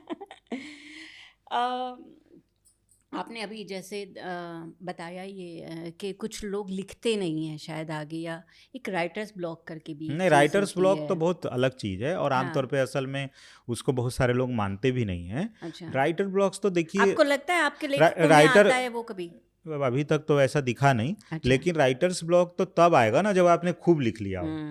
एक कहानी लिखी, राइटर्स ब्लॉक आ गया, तो वो राइटर ब्लॉक्स थोड़ी होता है। मैं ऐसे लोगों की बात कर रहा हूँ कि जिन्होंने एक उपन्यास लिखा, 10 कहानियाँ लिखी, उसके बाद उनको राइटर्स ब्लॉक आ गया, तो वो असल में उनको राइटर ब्लॉक्स नहीं आया, वो दूसरे कारणों से नहीं लिख पा रहे हैं। वो जीवन में दूसरे चीज़ों में, भाई परिवार की जिम्मेदारी है, किसी का स्वास्थ्य है, अन्य कारण होते हैं। कई बार बहुत वास्तविक कारण भी होते हैं। कई बार ऐसा होता है कि उसका आलस्य उसके आड़े आ जाता है, वो कोशिश करके भी वो उसमें हाथ नहीं लगा पाता, उसको पूरा नहीं कर पाता। तो बहुत सारे ऐसे लेखक हैं जिन्होंने मतलब मेहनत नहीं की, या मेहनत करने का उनको अवसर नहीं मिला, तो वो बहुत बड़े लेखक हो सकते थे, लेकिन उनकी गाड़ी छूट चुकी है। देखिए ये भी होता है कि आपने कोई चीज़, अब जैसे आपकी एक किताब 10 साल पहले आई, ठीक है, और आपने उस समय धमाल भी मचाया, उस समय लोगों ने आपको पसंद भी किया, और 10-12 सालों से आपने नहीं लिखा, तो आपको फिर से वही चीज़ नहीं मिलने वाली है। भले आप उससे बेहतर भी लिख दें, फिर आपको शून्य से शुरू करना पड़ेगा, क्योंकि 10 साल का अंतर बहुत भारी अंतर होता है, आपको लोग भूल चुके होते हैं। ये बहुत अलग तरह का पर्सपेक्टिव आपने दिया है। बहुत अच्छा लग रहा है आपसे बात करके मुझे, और बहुत सारी नई चीज़ें पता चल रही हैं। मैं जानना चाहूँगी कि लेखक और संपादक का रिश्ता ना ऐसे बोलते हैं कि सास और बहू जैसा भी होता है, तो आपके यहाँ कुछ ऐसा है? नहीं, मेरा रिश्ता तो सबसे बहुत दोस्ताना दोस्ती है। का है? जी, सब लेखकों से सभी दोस्ती लेखकों है? से, हाँ। अच्छा। अब कुछ लेखकों से ऐसा भी होता है कि कुछ लेखकों से कम संवाद होता है। देखिए जैसे आपके मित्र होते हैं, जी। तो कोई व्यक्ति के कोई व्यक्ति के मान लीजिए 200 मित्र हैं, तो 200 मित्रों के साथ उसका एक जैसा संबंध तो नहीं होगा। मित्रवत संबंध 200 लोगों से होगा, लेकिन 200 लोगों से तो एक जैसा मित्र मतलब किसी के जीवन में नहीं हो सकता। तो वैसा अंतर है, लेकिन संबंध दोस्ताना है। अच्छा, कभी कुछ ऐसे क्रिएटिव कॉन्फ्लिक्ट आते हैं अपने राइटर्स के साथ में, जब आप कुछ कह रहे हो कि नहीं ये हटा दीजिए, ये ऐड कर दीजिए, या कोई ऐसा तो आता है, मतलब ये बहुत सामान्य सी बात है, वो आता है। और कई बार ऐसा होता है कि लेखक उसको मान भी जाता है, और कई बार ऐसा होता है कि हम लेखक की मान जाते हैं। ये बहुत सामान्य सी चीज़ है। और जैसा मैंने कहा कि जब आपका संबंध दोस्ताना होता है तो आमतौर पर इस तरह के कॉन्फ्लिक्ट कम आते हैं, क्योंकि आप दोस्ताना तरीके से जब ये बात अपनी रखते हैं तो सामने वाला मान जाता है। चाहे वो दोस्त की तरह रखे तो मैं मान जाऊँ, या मैं दोस्त की तरह रखूँ तो वो मान जाए। एक बार फिर से आपके पास आते हैं। आप इतने सारे लोगों को छापते हैं जी, है ना, आपकी राइटर्स की लिस्ट कौन सी है? आप क्या पढ़ते हैं? आपको कौन सी किताबें पसंद है? अब देखिए, मतलब हम अभी इधर मैंने मतलब जब मैं अभी इधर क्या होता है कि मैं ज़्यादातर हिंदियों की पांडुलिपियाँ पढ़ने में ही बहुत सारा समय जाता है। तो बहुत सारी मतलब हालांकि जो मेरे शुभचिंतक हैं वो इस चीज़ की चिंता भी करते हैं कि हाँ आप मतलब आपको अपना भी पढ़ना चाहिए, लेकिन ईमानदारी की बात ये है कि इधर अपने पसंद की चीज़ों को पढ़ने का, पसंद का मतलब जो अदर देन हिंदी युग में है, वो पढ़ने का अवसर अब कम निकलने लगा है। लेकिन अभी इधर मैंने प्रयास किया है कि जो दुनिया का समकालीन साहित्य है, जो चाहे वो मतलब फ्रेंच हो, चाहे वो जर्मन हो, चाहे वो इटालियन हो, या भारतीय भाषाओं का साहित्य हो, वो उन सबको पढ़ने की कोशिश करूं। तो अभी मैं अब उनको मतलब पढ़ना शुरू किया है अभी हाल फिलहाल में। या जैसे ऐसी किताबें जो प्रकाशन की दुनिया की बात करती हैं, मतलब प्रकाशन की दुनिया पर कम किताबें हैं कि किसी प्रकाशक ने कोई किताब लिखी, किसी एडिटर ने अपना कुछ लिखा। अच्छा। तो उस तरीके की चीज़ें भी मैं खोज के पढ़ना चाहता हूँ। इंसाइट लेना, हाँ, इंसाइट लेना कि दुनिया में दूसरे, मतलब हम तो अभी बिल्कुल नए हैं। हाँ। जो मान लीजिए 200 साल पहले कोई प्रकाशक था, हाँ, या कोई एडिटर था, हाँ, उसका क्या पर्सपेक्टिव था, उसका क्या जुनून था, इस तरीके की चीज़ें मतलब पढ़ने की इच्छा है मेरी, और मैं उस तरह की सामग्री जुटा के पढ़ना चाहता हूँ। आप बहुत रिसर्च बेस्ड चलते हैं। आपको क्या लगता है कि हिंदी के दूसरे प्रकाशकों से आप भिन्न हैं क्या? और अगर हैं तो भिन्न शायद अप्रोच में है, भिन्न इस सेंस में है कि देखिए, पहली भिन्नता तो यही है कि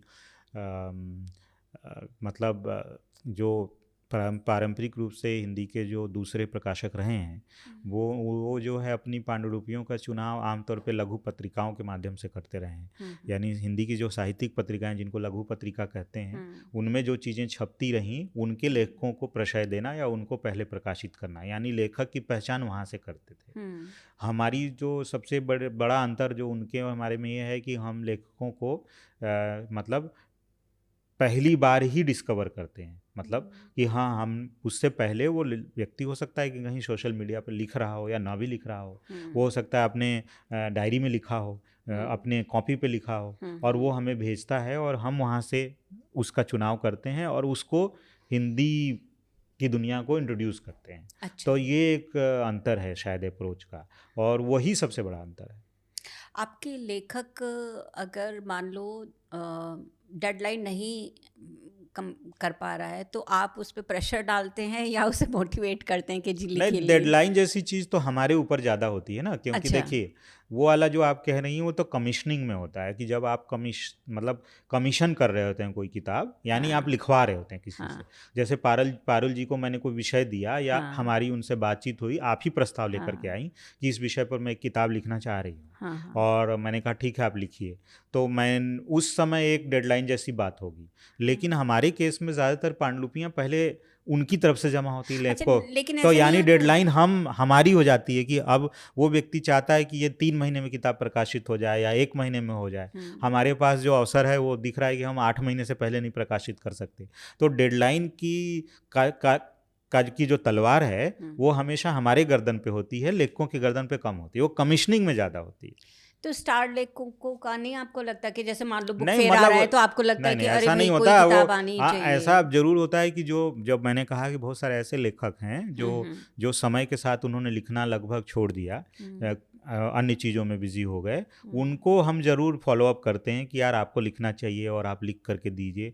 तो उनको एक डेडलाइन जैसा देने की कोशिश करते हैं, लेकिन वो डेडलाइन भी कई बार बहुत मिस हो। जैसे एक उदाहरण दे रहा हूँ आपको, हम्म एक हमारे यहाँ अर्थला नाम की सीरीज है, मतलब वो एक हाई फैंटेसी जॉनर की किताब है जिसके 2 खंड प्रकाशित हो चुके हैं। पहले खंड का नाम है अर्थला और दूसरे खंड का नाम है मल्हार। हम्म उसका तीसरा खंड पाषाण प्रकाशित होने वाला है। तो अर्थला पहला खंड उसका प्रकाशित हुआ 2017 में, हम्म दूसरा खंड उसका प्रकाशित हुआ 2019 में, हम्म और आज लगभग 7 साल बीत चुके हैं, हम्म अभी तक तीसरा खंड प्रकाशित नहीं हुआ। तो वैसे लेखक के साथ लगातार फॉलोअप हो रहा है कि वो लिखें। तो वो लेखक जो है उन्होंने इस चीज़ का एक तरीके से निपटारा करने के लिए ठीक आज से 2 साल पहले पाषाण की उद्घोषणा कर दी कि तीसरा खंड लगभग पूरा होने वाला है। उसका कवर भी हमने विश्व पुस्तक मेले में लॉन्च कर दिया। अब उस बात को भी 2 साल हो चुके हैं, लेकिन अभी उसका तीसरा खंड नहीं पूरा हुआ। जबकि आश्चर्य की बात और खुशी की बात यह है कि उस किताब का इंतजार अभी भी पाठकों को है, इसीलिए तो हम आप उनके कहते पीछे नहीं उन्हें? उनको कहते हैं। कई पाठक तो तो ऐसा भी वही मैं पूछ रही हूँ कि वो कई प्रेशर पाठक तो होता है या ऐसा भी मेल मोटिवेट? कर चुके हैं, हाँ फ्रस्ट्रेट होकर, जो हम उनको फॉरवर्ड भी कर चुके कि क्या लेखक विवेक कुमार कोविड में चले तो नहीं गए। तो उनको हमने फॉरवर्ड भी किया वो मेल। उन्हें तो सबूत लेकिन देना चाहिए। विवेक जी भी पूरे लगे हुए हैं, चूंकि वो एक ऐसी जॉनर की किताब है जिसमें 6500 साल पुराना भारत उन्होंने कल्पना किया है और उसको रिक्रिएट करने की कोशिश कर रहे हैं। तो समय वो लगता कोई है। भी चीज़ को छोड़ना नहीं चाहते हैं। मतलब वो अभी भी इस तीसरे खंड के अंत में फंसे हुए हैं। उनको ऐसा लग रहा है कि अंत वैसा नहीं हो रहा है जैसा इसे होना चाहिए। तो वो अंत ऐसा नहीं 6 महीने से नहीं हो रहा है, और ऐसा नहीं है कि वो उसमें लगे नहीं हैं, वो लगातार चीज़ें बदल रहे हैं, लेकिन वो संतुष्ट नहीं है। चूँकि वो एक बहुत बड़े वितान की किताब है, उसको बहुत सारे खंडों में आना है। उसका शायद 7 या 8 खंड आएगा। वो आप ऐसा कह सकते हैं कि वो भारत का हिंदी का गेम ऑफ थ्रोन्स हो गया, उस तरह की दुनिया है वो।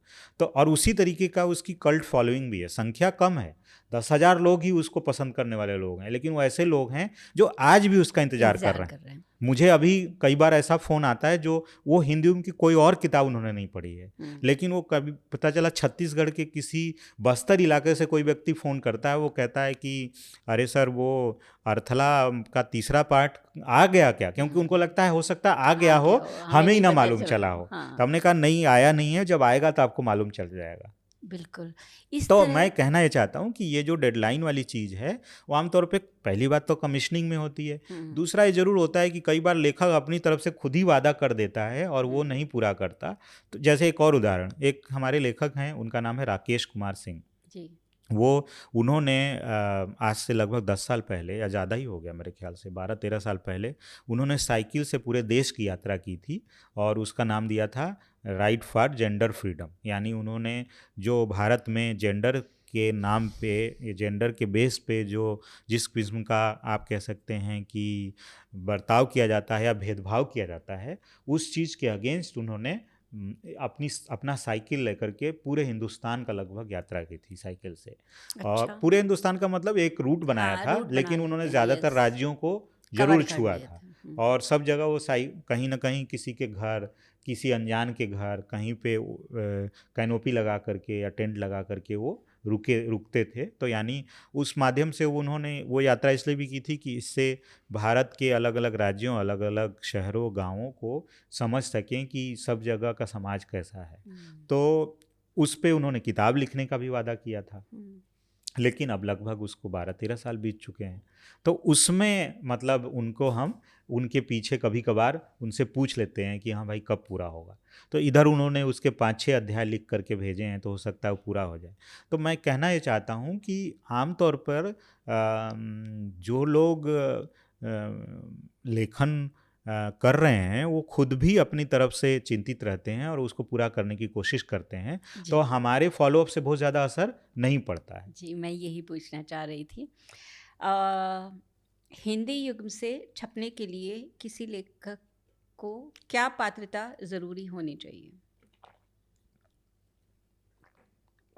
कोई पात्रता जरूरी नहीं होनी चाहिए, उसे बस लेखक होना चाहिए। बस ये है कि उसका लेखन हमें पसंद आएगा तो हम प्रकाशित करेंगे, नहीं पसंद आएगा तो नहीं करेंगे। विवेक जी की अर्थला की आपने बात की है, जैसे कि वो है कि वो अंत उनको संतुष्ट नहीं कर पा रहा है।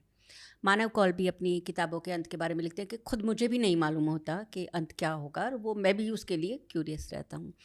तो इस तरह के लोग हैं इतने सारे, जब इंटेलेक्चुअल और इस तरह के ब्रेन्स के साथ आपको काम करना पड़ता है, तो ये किस तरह का अनुभव होता है? देखिए, जैसे आपने एक पहले भी सवाल किया था कि मतलब आपको जब इतनी, मतलब एक प्रकाशक या संपादक होने के नाते आप कैसे आप समृद्ध होते हैं या जो, तो जैसे आपको ये 2 उदाहरण आपने खुद ही लिया। जैसे एक मानव कौल जैसा लेखक है जिसको अपना अंत खुद नहीं पता, क्योंकि उनका लेखन का तरीका अलग है ना, उसमें शुरू और अंत महत्वपूर्ण नहीं है ना। वो जो लेखन है वो खुद ही अंत की तरफ जाएगा अपनी गति से, अपने तरीके से, यानी वो जहाँ जा रहा है वो अंत है उसका। लेकिन एक तरफ हाई फैंटेसी का जॉनर है जहाँ पर अंत या शुरुआत सब कुछ महत्वपूर्ण है, यानी वहाँ पर एक एक ईंट जमा करके ही रखी जा सकती है। आप समझ रही हैं? मतलब 2 तरह, जैसे आप एक लैंडस्केप है सामने हम देख रहे हैं, एक बहुत सुघड़ इमारत है जिसको बहुत ही सलीके से तैयार किया गया है ना। वो समझ लीजिए कि विवेक कुमार का लेखन है, जहाँ पर कि कोई भी चीज़, खिड़की का आकार क्या होगा, खिड़की का रंग क्या होगा, ये सब कुछ जो है लेखक निर्धारित कर रहा है, क्योंकि वो एक दुनिया बना रहा है, ऐसी दुनिया बना रहा है जहाँ पर वो चाहता है कि जो व्यक्ति आए उस घर को बाहर से देखे, अंदर से वो चमत्कृत हो। और एक दूसरा लैंडस्केप है कि कहीं पे एक छोटा पौधा है, कहीं पे एक बड़ा पौधा है, कहीं ऐसे समतल है, कहीं पर वो थोड़ा सा ऊंचा नीचा है, एक जगह से झरना गिर रहा है, एक तरफ रेगिस्तान भी है। तो ये जो सम्मिलित लैंडस्केप है वो मानव कौल का लेखन है। तो लेकिन उसकी भी जब आप कंप्लीटनेस के साथ देखेंगे तो वो भी उतना ही खूबसूरत दिखाई देगा। कई बार ऐसा भी होगा कि ये मानव निर्मित इमारत, सुघड़ इमारत से कई गुना चीज़ वो सुंदर दिखाई दे। तो बतौर संपादक मुझे इन दोनों को देखने की आँख होनी चाहिए। आपको कभी डर नहीं लगा? इतना अनिश्चित मानव को लिखते हैं, इतनी अनिश्चितता उसमें रहती है, बाद में वो बेशक एक वो लगे, आपको डर नहीं लगा कि क्या मेरे पाठक इसे पसंद करेंगे या नहीं? नहीं, मानव कौल का मैं डर इसलिए नहीं कि मानव कौल ने अपने पाठक खुद तैयार किए हैं और उनके पाठकों की संख्या काफ़ी है। और मानव कौल का लेखन असल में एक यूनिवर्स है उनका, जो आपस में सब जुड़े हुए हैं। यानी अभी 15 किताबें, 16वीं जब आएगी तो वो उन 15 की 15 किताबों से वो जुड़ी हुई किताब है। तो अगर कोई व्यक्ति कहीं से भी पढ़ना शुरू करेगा, मानव कौल के यूनिवर्स का हिस्सा हो जाएगा, तो ऐसा कोई खतरा नहीं। वो तो 100% है, बिकॉज जैसे वो तितली जो कि इतनी उदासी भरी थी, हालांकि कहीं ना कहीं एक सूनापन, उदासी उनकी हर एक बुक में आ जाती है, लेकिन आप वहाँ पहुँच जाते हो, जहाँ वो बैठे हुए हैं आप वहाँ पहुँच जाते हो। दिव्य प्रकाश जी, जो नई हिंदी के लोग बाग पोस्टर बॉय भी उनको बोलते हैं, और अब तो मुझे लगता है वेब सीरीज भी उनकी मुसाफिर कैफ़े पे आने वाली आ रही है। तो इतना उन्होंने मजबूर किया है यूथ को कि मतलब हिंदी में लेके आने के लिए। आपको क्या लगता है कि मैं आपको लगेगा ये दोबारा से रिपीट हो रहा है सवाल, लेकिन आपको क्या लगता है कि क्या ऐसी चीज़ खास रही है जिसकी वजह से वो यूथ को जोड़ पाए हैं, या यूथ उनसे इस तरीके से जुड़ पाया है? मतलब मेरे ख्याल से जो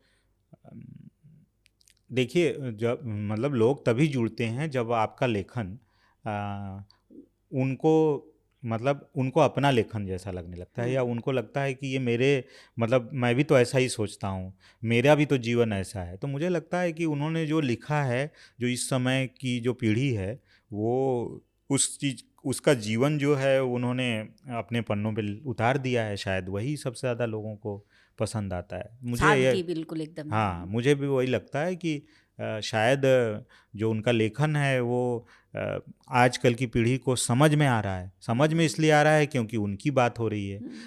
देखिए, समय कितना भी आगे चला जाए, अभी से मान लीजिए जब पृथ्वी की जो आयु है अगर एकदम अंतिम समय पे भी पहुंच जाए और पता नहीं उस समय तक मनुष्यता या मनुष्य रहेगा कि नहीं रहेगा, मान लेते हैं कि मनुष्य जब तक मनुष्य है इस धरती पर, तो कुछ बेसिक चीज़ें तो रहेंगी उसकी, यानी उसके दुख तकलीफ है ना, उसके तमाम भाव है ना, उसके घृणा, उसकी ईर्ष्या, उसका प्रेम, जो भी है ये सब तो रहेगा ही, उसका लालच, ये सब चीज़ें रहेंगी। तो आप जब कभी भी कोई भी अपने लेखन में इस तरह की यूनिवर्सल चीज़ों की अपील आपके में है तो लोग शायद वो पसंद करते हैं। तो मुझे लगता है दिव्य प्रकाश दुबे की किताबों में भी ये चीज़ें हैं, ये जो बेसिक्स है मनुष्यता का वो उनके लेखन में मौजूद है और शायद वही कारण है कि लोग उनको पसंद करते हैं। और मुसाफिर कैफ़े मुझे लगता है वेब सीरीज़ भी लोग खूब पसंद करने वाले। जब वो आए थे हमारे यहाँ तो मैंने उनसे पूछा था कि हमें ऐसा लग रहा है, हमें कहीं से पता चला है कि आपकी किताब पे किसी इस पे वेब सीरीज, नहीं इस पे तो नहीं आ रही, किसी और पे आ रही है, मैं क्यों बताऊँगा तो चलो अब हमें पता चल ही गया है। नहीं, अब तो दुनिया को पता चल गया कि शायद जून या जुलाई में नेटफ्लिक्स पे वो सीरीज आएगी। जी जी। अब शैलेश जी एकदम रैपिड फायर वाले हैं कुछ सवाल, या तो बिल्कुल बहुत ही छोटा सा एक लाइन का जवाब या एक शब्द का जवाब आपको देना है फटाफट। आपके जितने भी स्टार लेखक हैं, क्या उनकी कोई ऐसी बात है जो आप जानते हैं और उनके पाठक नहीं जानते हैं? ये मज़े मज़े के सवाल हैं। नहीं, ऐसी कोई बात नहीं है। अच्छा, क्या आपकी लेखकों से जो दोस्ती है उनकी मंडली जमती है, बातें होती हैं? हाँ, खूब होती हैं, अक्सर होती है। अच्छा, तो उनमें सबसे ज़्यादा कौन खाता है और सबसे ज़्यादा झूठ कौन बोलता है?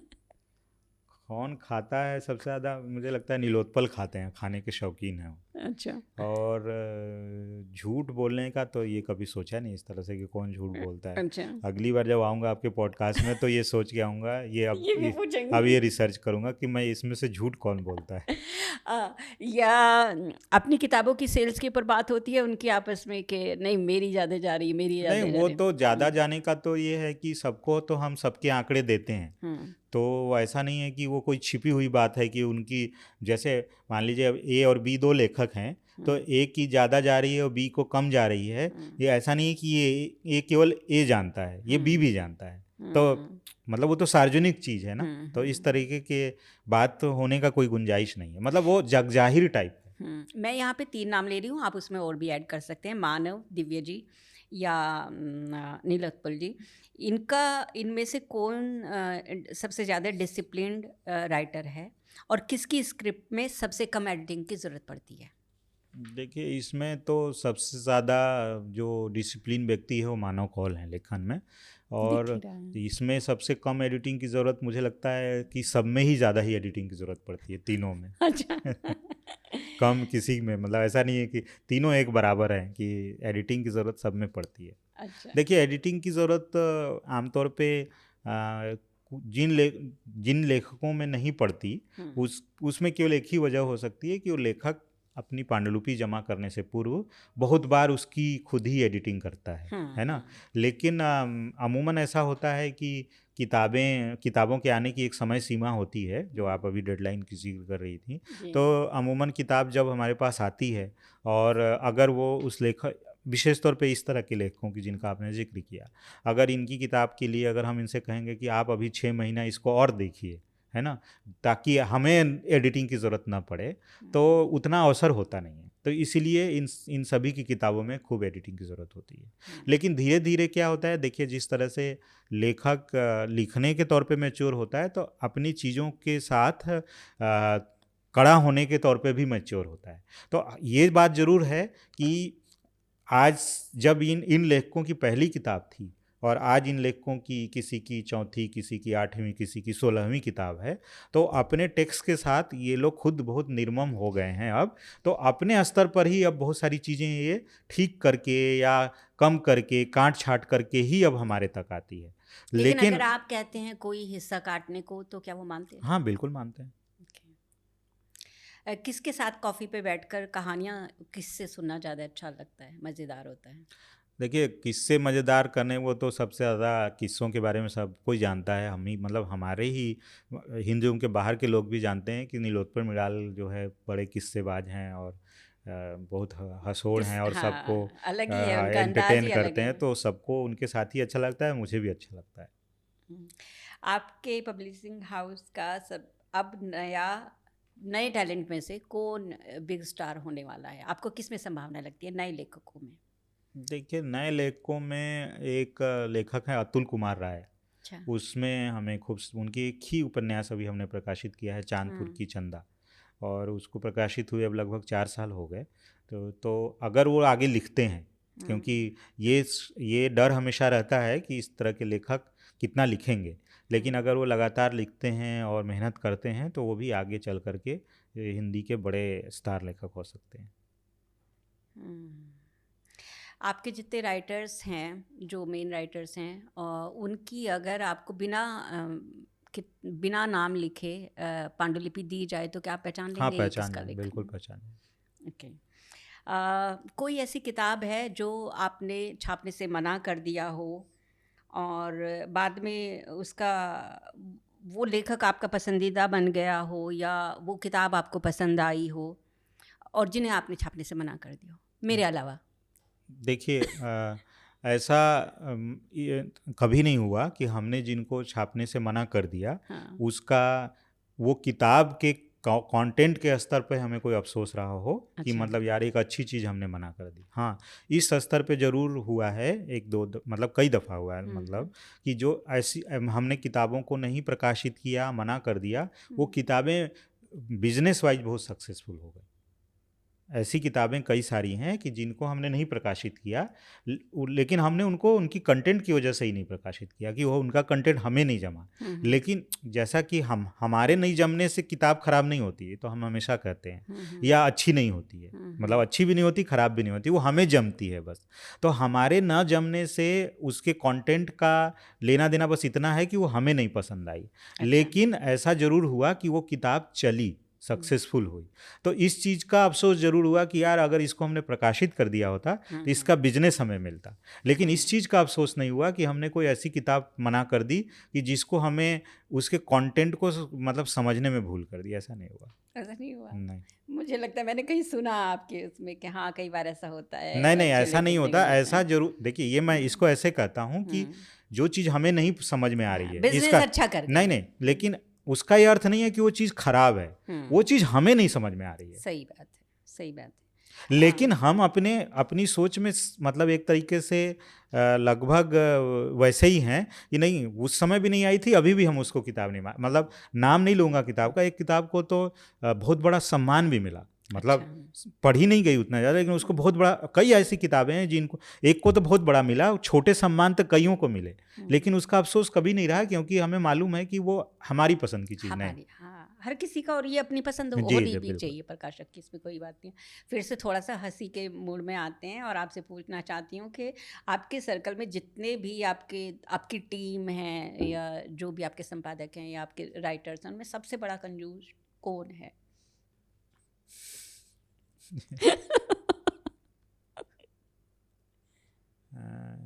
तो बड़ा मुश्किल सवाल है।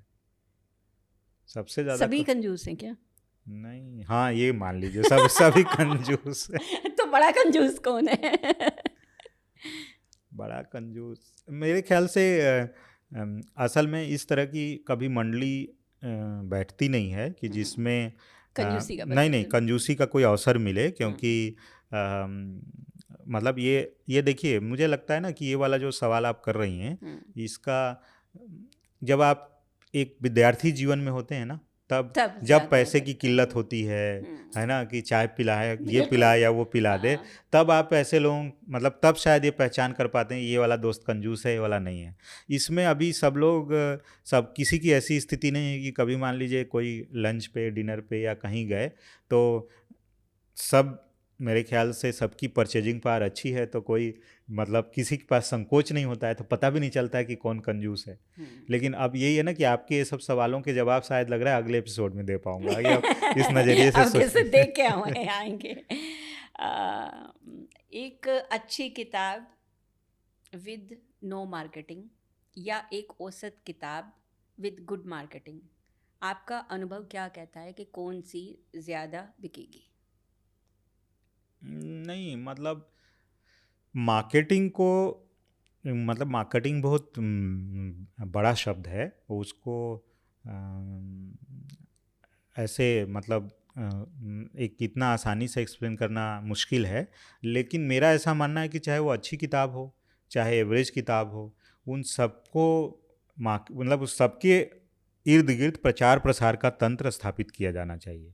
अब आपका ये कहना है कि अगर कोई अच्छी किताब है और उसमें जीरो मार्केटिंग है, तो ऐसा भी हुआ है कि मतलब अच्छी किताब है और उसके बारे में कोई बात नहीं करता, इसके बावजूद भी वो किताब एक बड़े मकाम पे पहुंच जाती है।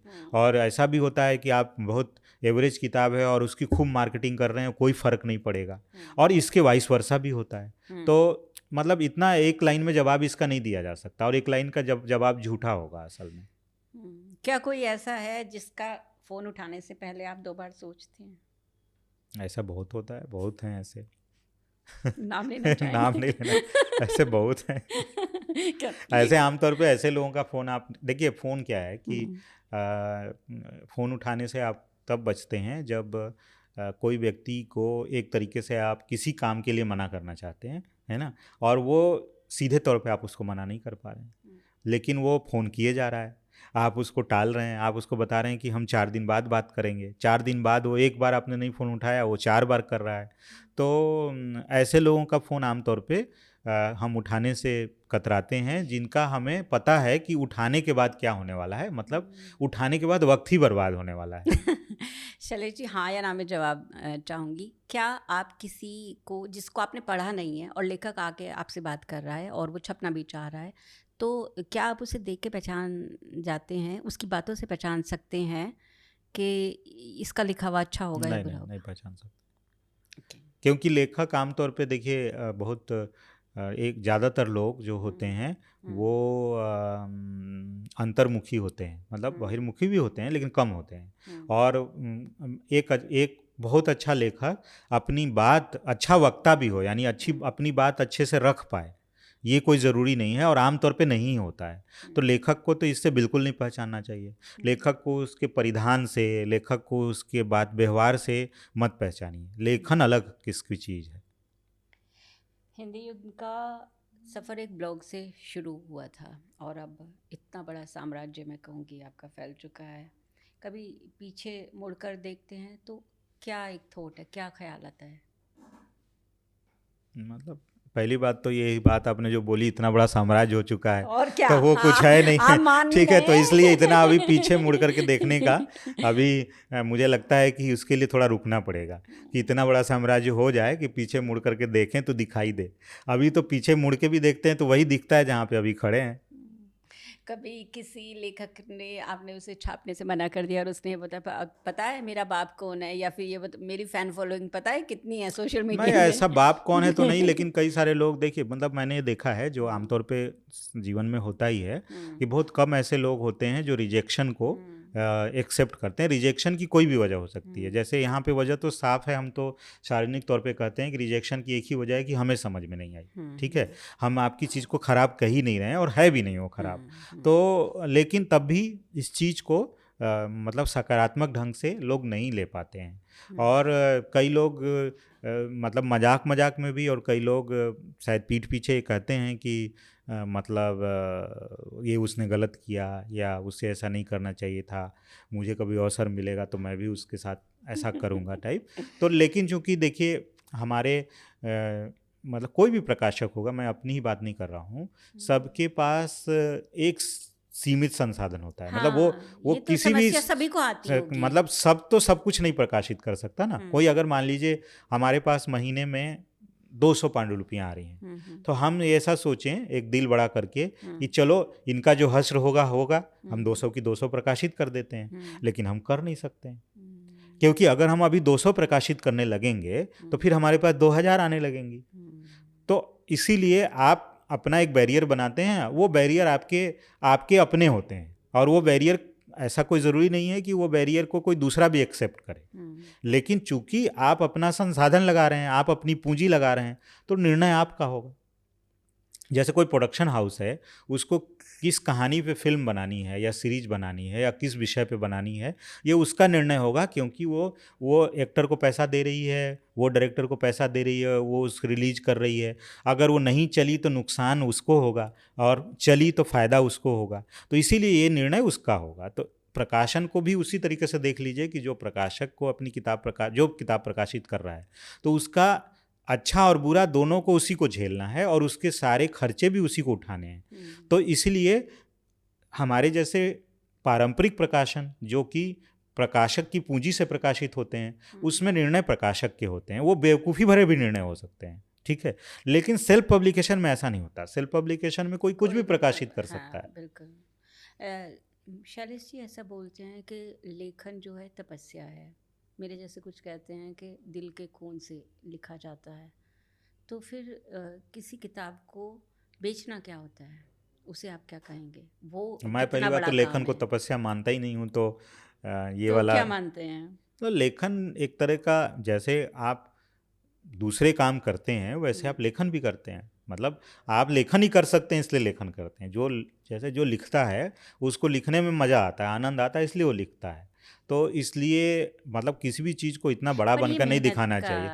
नहीं, मेहनत, ये जो हमारे कैमरे के पीछे बैठे हुए हैं, ये जो आपका कैमरा संभाल रहे हैं और इसके बाद जब इसको एडिट करेंगे, इनका कम मेहनत का काम है। हर किसी का मेहनत तो का वही काम है। तो मैं वही कहना चाह रहा हूँ कि उसको बहुत ज़्यादा महान मत बनाइए कि वो ज़्यादा बड़ा काम है, एक छोटा काम हो गया। मेरी नज़र में वो भी एक काम है, और लोगों को लिखने में जिनको आनंद आता है, मुझे तो लगता है उसी को लिखना चाहिए। और ज़्यादातर लोग, लेखकों को, जो बड़े लेखक हुए उनको लिखने में आनंद आता रहा है, वो लिखे हैं। अब आपने कहा कि अगर लेखन तपस्या है, तो पहली बात तो मेरी तपस्या नहीं है। बेचना क्या है? बेचना भी एक काम है। तो लेखक महान नहीं होता? लेखक महान अपने लिखे की वजह से होता है। वही तो लेकिन वो दिल के खून से लिखेगा तभी महान होगा, ऐसा नहीं है। वो लिखने में ईमानदारी बरते हैं। देखिए, ईमानदारी से होता है कि कितना लिखे। ईमानदारी लिखना ही तो सबसे बड़ी बात होती है। हाँ, तो ईमानदार लिखने के लिए खून से नहीं लिखना पड़ता। आप लिख के देखिएगा। तो इसीलिए किसी लेखक से पूछिएगा। मैं तो प्रकाशक हूँ, मैं तो उतना उसको महान नहीं मानता। बिकने वाली आपकी बात पूछी। तो जैसे अब इस तरह से लेखन तपस्या, तो बिकना भी तपस्या में बोल सकता हूँ। लेकिन तो मैं बिकना को तपस्या नहीं मानता, उसको मैं एक काम मानता हूँ। आप कहते घोर तपस्या। नहीं, वो काम है। अच्छा, कोई रिश्तेदार ऐसे होते हैं आपके के जो कहते हैं कि शैलेश एक कॉपी भेज दे जरा, या फिर? हमारे रिश्तेदार, देखिए अच्छी बात यह है कि पढ़ने लिखने की दुनिया बड़ी छोटी है। लिखने में, पढ़ने में बहुत कम लोगों की दिलचस्पी है। तो आपके दूर दूर तक रिश्तेदारी में किसी को पढ़ने में दिलचस्पी हो, ये आपके लिए बड़ा सुखद होगा। कोई आपको ऐसा बोल दे, तो कोई पढ़ने वाला ही नहीं है तो कोई नहीं बोलता। कोई हिंदी फिल्म ऐसी है जो आपको लगता है कि आपका कोई राइटर उसे लिखता तो ज़्यादा अच्छी लिख देता? नहीं, ऐसा नहीं है। क्योंकि देखिए, बहुत धीरे धीरे मैंने ये मेरा मतलब फाइंडिंग है, या कह लीजिए कि मैं इस नतीजे पे पहुंचा हूं कि जो स्क्रीन राइटिंग है वो एक अलग किस्म की चीज़ है, और जो किताबें लिख रहा है उसको स्क्रीन राइटिंग नहीं करनी चाहिए। मतलब आमतौर पे वो अलग किस्म का काम है, वो भी उतना ही मुश्किल काम है।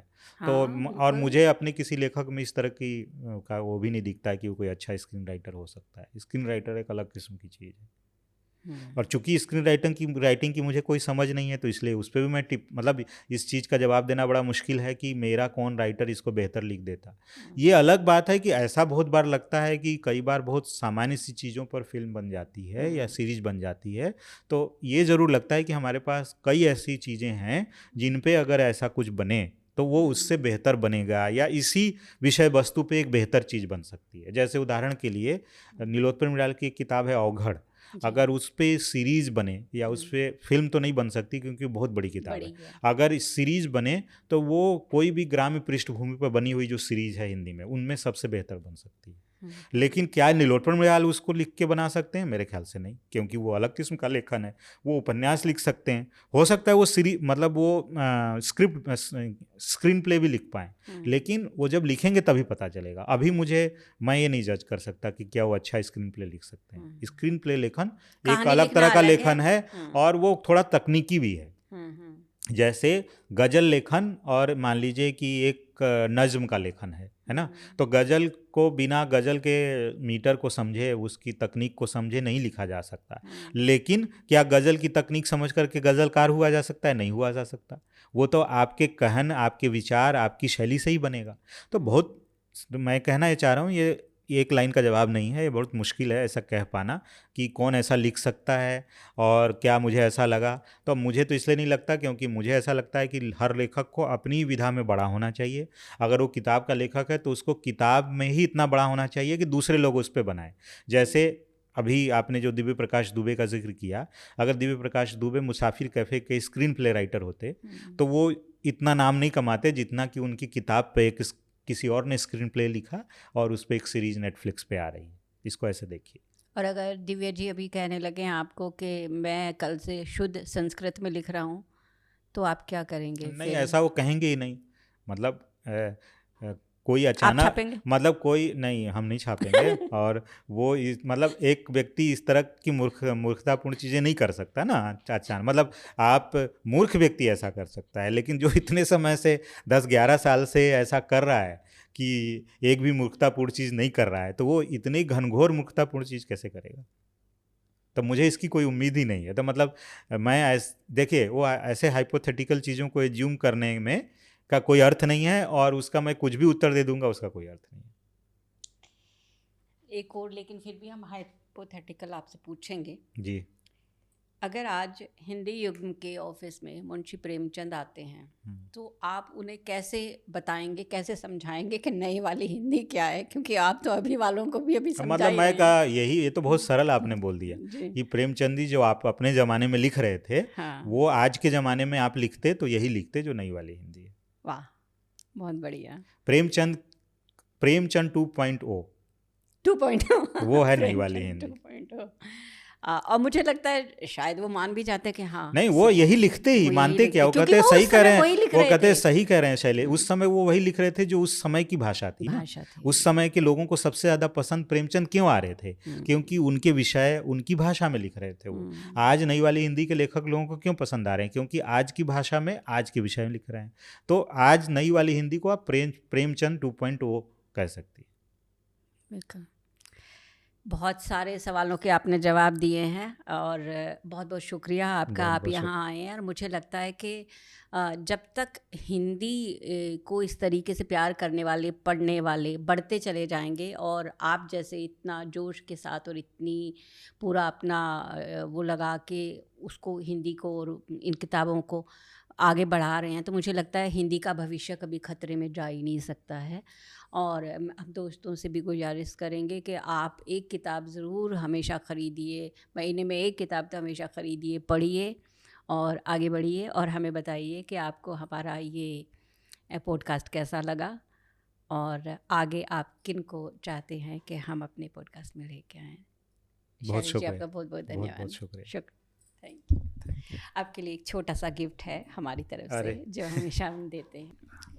ये मेरी बेटी है चांदनी, उसके आर्ट वर्क को हमने प्रोडक्ट्स में चेंज किया है। तो ये है चांदनी का इंस्टा नाम से उसका नमस्ते मैं पारू। हाँ जी, ये नोटपैड हो गया। हाँ, और ये क्या है? चश्मे का कवर है। अरे वाह जी, तो ये उसी की पेंटिंग से हमने बनाया है। बहुत शुक्रिया। छोटा सा, थैंक यू।